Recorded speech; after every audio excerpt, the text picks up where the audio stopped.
आज खूप दिवसानंतर मी पोहे बनवलेले होते. पोहे खायची खूप इच्छा झालेली म्हणून नाश्त्यामध्ये पोहेच बनवले. त्याच्यानंतर मी जेवणामध्ये हे पराठे बनवलेले होते, जे बटाट्याचे असतात ते पराठे. अमायराच्या टिफिनसाठी बनवलेले होते, सोबतच माझ्यासाठी पण तेच बनवून घेतले आणि नंतर मग अमायराला शाळेतून आणायला गेले. अमायराचा आज हाफ डे होता आणि त्याच शाळेतून घेता मी फीस पण भरायची होती, ती भरून घेतली आणि आयब्रो करायला गेलेले बाहेर. कारण मला दुसऱ्याच दिवशी बाहेर जायचं आहे फिरायला.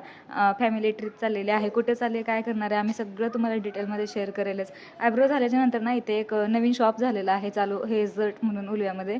तर तिथे गेलेले मी कपडे वगैरे कसे आहेत बघायला. मेन म्हणजे रात्री किती वाजेपर्यंत चालू असतं ते बघायला, कारण मला अथर्वच्या पप्पाला तिकडे घेऊन जायचं होतं.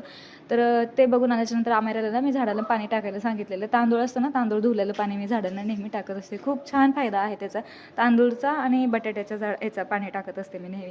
तर त्याच्यानंतर टिफिन वगैरे देऊन झाल्याच्यानंतर मी आणि दोघीजण आलेलो आहोत शॉपला. मी सकाळीच बघून गेलेले की टायमिंग वगैरे. तर शर्ट वगैरे बघायचे होते आम्हाला यांच्यासाठी.